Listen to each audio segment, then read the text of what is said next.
Michel Nakache, Boker Tov. Boker Tov.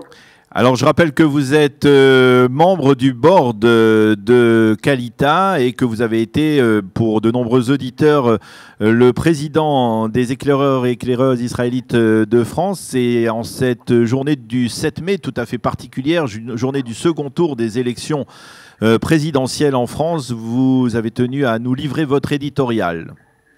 Tout à fait. Alors, qu'est-ce que représente pour vous cette journée ? Alors, si vous permettez, bonjour d'abord à tous les auditeurs qui nous écoutent. Écoutez, les questions qui se posent aujourd'hui, effectivement, ce dimanche 7 mai, pour beaucoup d'entre nous, juifs français vivant désormais en Israël, depuis quelques années ou depuis plus longtemps, et concernant ce choix d'aller voter ou non, peuvent peut-être se résumer en deux grandes postures. En tant que Français, tout d'abord, puisque nous le sommes toujours, et pour la plupart d'entre nous, administrativement, dois-je aller voter et m'inscrire dans une continuité d'attitude citoyenne? Première question, peut-être, que l'on peut se poser. Et en tant que juif, vivant en Israël, dois-je me sentir solidaire, voire me considérer en partie responsable vis-à-vis de mes frères juifs qui se trouvent en France, des enjeux et conséquences liés à cette élection? Alors nous avons appris, dès notre plus jeune âge, à l'école française, que voter est un droit, mais également un devoir citoyen. C'est un droit qu'il ne faut pas négliger, même si on pense parfois que c'est inutile, et qu'il est important d'exprimer ses choix, qu'on ait ou non des opinions politiques. Enfin, on nous a appris que grâce au droit de vote, nous sommes tous responsables, à notre petite échelle, des décisions qui régissent une république. Qu'on y croit ou pas, qu'on le veuille ou pas, nous avons pendant des années joué le jeu de la République française, excusez-moi, en exprimant ce droit. Nous avons revendiqué parfois des opinions et nous nous sommes engagés dans une société qui nous proposait un système de valeurs, des perspectives de vie et pour certains, permis d'accéder à une réussite sociale. En tant que juifs français, chaque Shabbat, dans les synagogues, nous entonnions la prière pour la République française.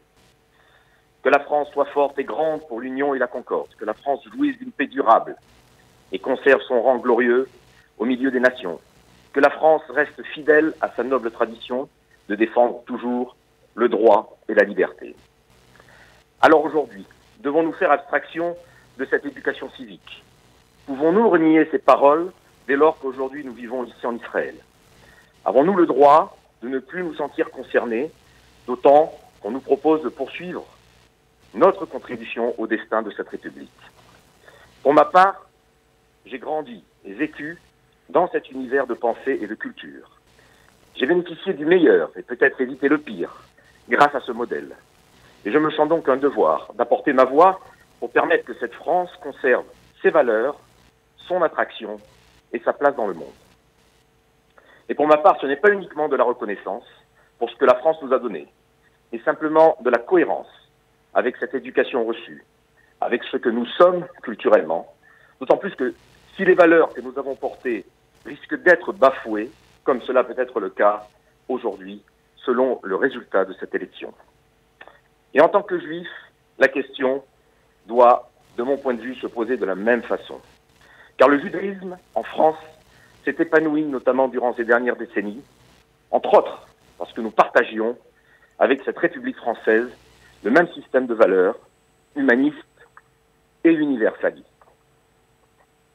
Au nom de ces valeurs fondamentales, beaucoup de nos frères juifs ont choisi aujourd'hui de rester en France, malgré les événements dramatiques de ces dernières années, et pour poursuivre leur engagement dans cette société. Nous nous devons de respecter ces choix de vie et d'avenir, et donc de faire tout ce que nous pouvons, à notre petite échelle, pour les soutenir. Nous sommes aussi, dans une certaine mesure, collectivement responsables de ce qui peut leur arriver. De ces faits, nous ne pouvons pas nous intéresser de leur avenir. D'autant plus lorsqu'il s'agit de barrer la route à tous ceux qui veulent atteindre à leur pratique religieuse ou à leur identité.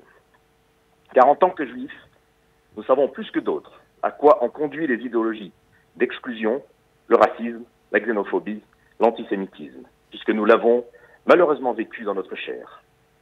Et nous nous devons, par respect pour nos générations qui ont souffert, de soutenir tous ceux qui combattent ces tentations diaboliques. où que ce soit dans le monde.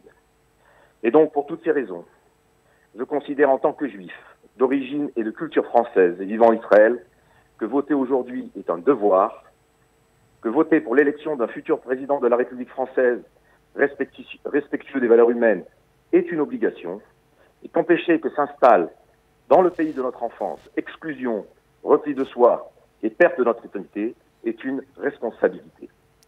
Voilà ce que je voulais vous dire aujourd'hui en cette journée. Merci beaucoup Michel Nakache. Je rappelle que vous êtes membre du board de Qualita, ancien président des éclaireurs israélites de France et aussi nouvel immigrant puisque vous vivez, donc comme vous l'avez mentionné dans cet éditorial, en Israël depuis maintenant 4 ans. Boker Tov et bon vote pour ceux de nos auditeurs qui vont voter aujourd'hui à Jérusalem, Tel Aviv, Haïfa, Natania, Ashdod et dans toutes les principales villes d'Israël. Shalom. Shalom. Voilà, c'est la fin de cette heure d'actualité sur studioqualita.com. Je rappelle que vous pourrez dans quelques instants réécouter ces informations, en particulier la revue de la presse israélienne que nous vous avons livrée il y a quelques instants, l'entretien que nous avons eu tout à l'heure avec le docteur Michael Bar-Tzvi, et puis l'éditorial que vous venez d'entendre de Michel Nakache. Fin de cette heure d'actualité. Shalom et Leitraot. Daniel Haïk de Jérusalem.